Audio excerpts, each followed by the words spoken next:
Do you ever pick up your flute and immediately feel overwhelmed, or worse yet, bored, and you haven't even started? Well, today's video we're going to be talking about 4 ways that you can get more out of your practice time.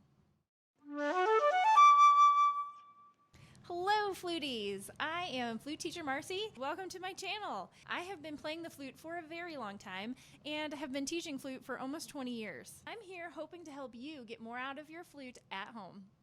So in today's topic, 4 ways to get more out of your practice time. Number 1, don't be afraid of the accessories.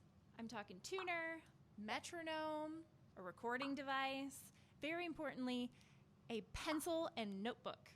Everyone loves to hate on the tuner and especially the metronome. I hear so often that the metronome makes them mess up or they can't play with the metronome and it makes them sound worse. But don't hate the tuner, don't hate the metronome.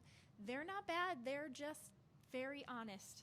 And they will tell you when something you're playing is not quite right. And it's not their fault. When we are practicing, we need a way to get feedback on how we can improve. And if you don't have a teacher like me sitting right next to you, these tools like the tuner and the metronome are really important for that feedback that they give. Sometimes we can't quite figure out what it is that's going wrong, and we need sort of an outside opinion. Well, you can get that outside opinion by just recording yourself and then watching and listening to what you did. And oftentimes when we're not so busy in the mechanics of what we're trying to do on the flute, and we can just listen and watch, you can be your own teacher. And the 4th accessory that you need in your toolbox of tools is your pencil and notebook.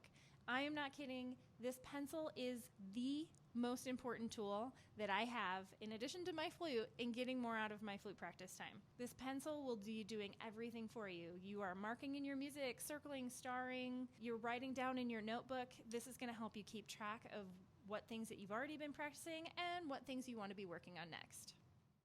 Next up, for step number 2, we need to analyze and prioritize. This is where your pencil really comes in handy. With your notebook right next to you, you can be going through the music that you have on your stand, things that you're going to be auditioning for, you have to play for band, or just stuff that you want to play because you think it's beautiful. The notebook and pencil you're going to be using to log your progress, what you worked on today, what you want to work on tomorrow, what measures needed to be working on. It's a hugely important tool in my toolbox of tools.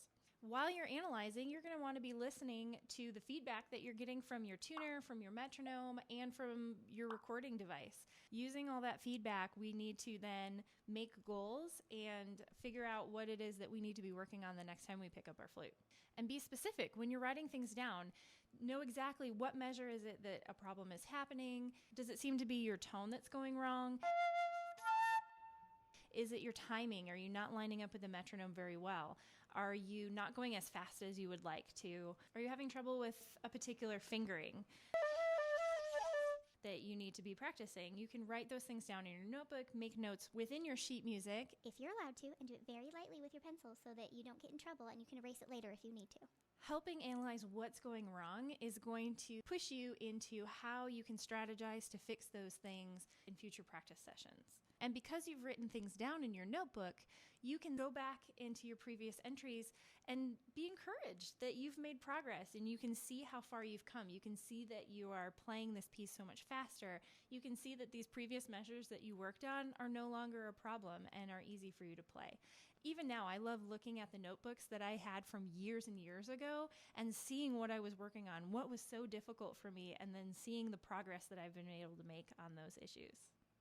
Tip number 3, work on one skill at a time. You don't want to give your brain too much to think about all at once. You need to be careful that you're not biting off too much to chew. You want to make sure that you are narrowing down your focus onto just the things that need work, or at least just the things that you need work on at that moment. Contrary to popular belief, you cannot multitask. It's not really how your brain works. What we have to do instead is build muscle memory for certain skills, fingerings, tone, etc., so that we don't have to think about it anymore. And then our conscious mind can be thinking about other things that we want to improve on. There's a few different suggestions I have for how you might break something down. Play only the rhythm of a passage. Don't even necessarily have to pick up your flute at all. Don't play the fingerings. Don't try blowing it. Don't do any of that. Just count out loud the rhythm. 1 and 2 and 3 and 4 and clap it if you want to. Or alternately, it might be just simply your fingers messing up. You understand the rhythm completely, but it's just the fingers. Narrow down which fingers it is. Practice just that fingering transition. Really easy culprits is C to D. There's a whole lot of fingers moving there, and that's a really common one to get kind of sloppy. Once you've kind of figured out those things, then you can slowly start mixing those elements back together again.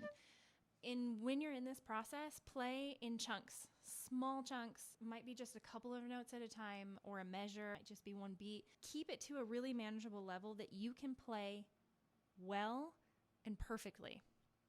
Once you can play it well, perfectly, and easily, then you can add more sections and start piecing all of it together again. Another thing to be watching out for is your tone, and you can work on your tone in a lot of different ways.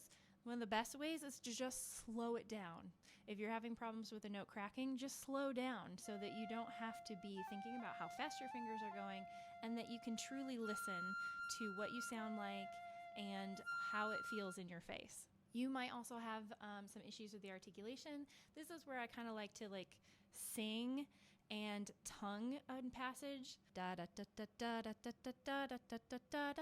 and just practice just the tonguing portion of it along with kind of singing the melody in my head, and that can kind of help break down what you need to be doing with the articulation. You don't want to give your brain too much to think about all at once.